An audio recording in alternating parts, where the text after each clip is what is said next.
भारत की जीत के जश्न के बाद महू में जो हिंसा हुई, उपद्रव हुआ, उसमें एक इलाका मोती महल भी था और यहाँ पर जो हिंसा हुई, जो आप देख सकते हैं तस्वीरों में, यहाँ गाड़ियों में जो तोड़फोड़ की गई उसकी गवाही देती हुई अभी गाड़ियां यहाँ मौजूद हैं जिनको पूरी तरीके से तोड़फोड़ दिया गया है। यहाँ पे बसें थी जिनमें तोड़फोड़ हुई, सामने आप गाड़ियों में देख सकते हैं, ट्रक देख सकते हैं जिनमें तोड़फोड़ की गई है।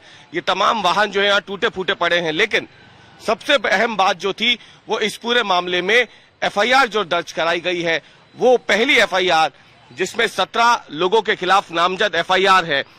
वो एफआईआर जिस शख्स ने दर्ज कराई है उसका नाम है गजराज कौशल और आज तक ने उस गजराज कौशल को ढूंढ निकाला है जिसने ये पहली एफआईआर दर्ज कराई थी। और गजराज इस वक्त हमारे साथ मौजूद है बात करने के लिए। तमाम उनके साथ दूसरे लोग भी मौजूद हैं जो उस विजय जुलूस में भी थे। लेकिन पहली बात गजराज से, क्योंकि एफआईआर पहली जो है वो गजराज की तरफ से ही दर्ज कराई गई थी। क्या हुआ था उस दिन, आप आंखों देखी हाल बताइए। सर, मैं ऊपर अपने मैच देख रहा था। मैच देखते देखते हमारे ऊपर बाथरूम में मैं ऊपर चला गया छत पे, तो इनका जिन्होंने हमला किया उनका घर हमारे ठीक पीछे ही है।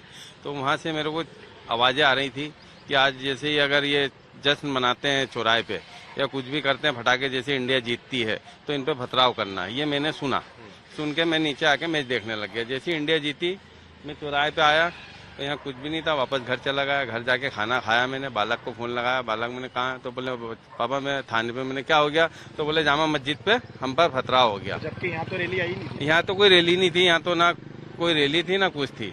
फिर मैं घर पे से थाने गया, फिर थाने पे कोई नहीं मिला तो मैं वापस घर आ गया। घर से आके यहाँ खड़ा रहा तो बच्चे फटाके फोड़ रहे थे।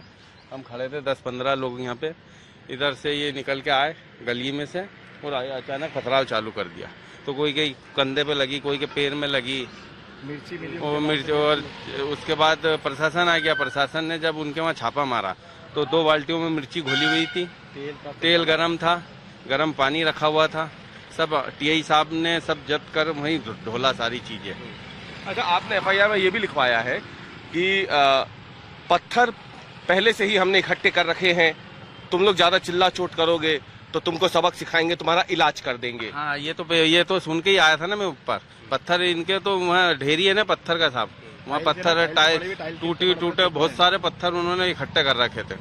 और जैसी चौराहे पे उन्होंने ऐसा पथराव करा है, आप उस दिन होते तो पूरी ये जो सड़क है वहाँ से लेके वहाँ गाड़ी से लेके वहाँ तक को पूरा पत्थर बिछा हुआ था पूरा।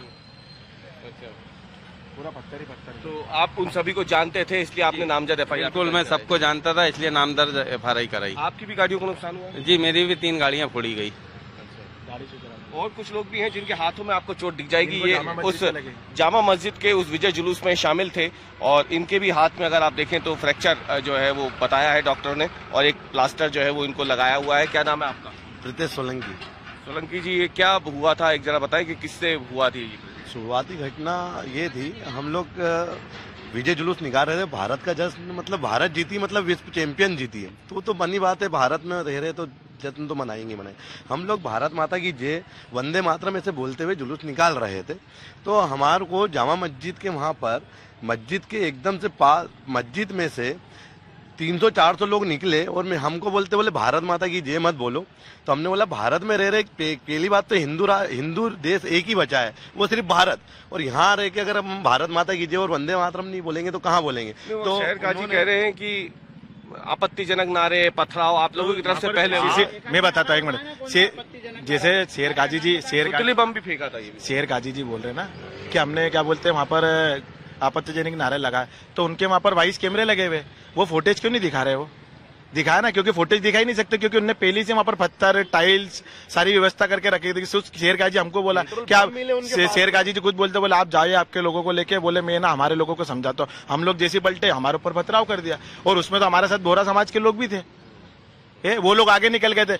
जब शेर काजी जी चाहते तो चलो, यहाँ तो रैली नहीं निकली थी ना, यहाँ पर पत्थर फेंकने की जरूरत क्या थी? पत्ती बार में तो रैली नहीं निकली थी, पत्ती बार में पत्थर फेंकने की क्या जरूरत थी? मंदिर जला दे, मंदिर के ऊपर पथराव करे, घर जला दे, मतलब टारगेट करके घर जलाए, टारगेट करके घर जलाओ। और शॉर्ट सर्किट करने की जरूरत क्या थी? यहाँ पर हर बार यही होता है, जब भी रैली निकलती है, जिस जगह से रैली निकलती है वहां का शॉर्ट सर्किट कर देते, वो डीपी निकाल देते। ये कौन सा तरीका है? तो फिर ये चोट आपको पथराव से लगी या फिर कोई दूसरा हमला भी हुआ? ये पथराव से ही लगी है।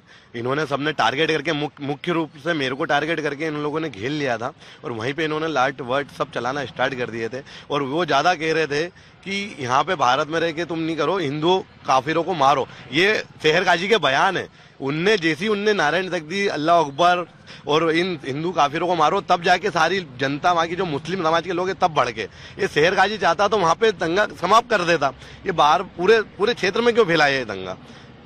गंभीर आरोप जो हैं ये लगाए जा रहे हैं लोगों की तरफ से, जो घायल हुए हैं वो भी, और जिन्होंने एफआईआर दर्ज कराई है गजराज कौशल, उन्होंने भी कई गंभीर आरोप लगाए हैं। एफआईआर में तमाम बातें उन्होंने लिखी थी।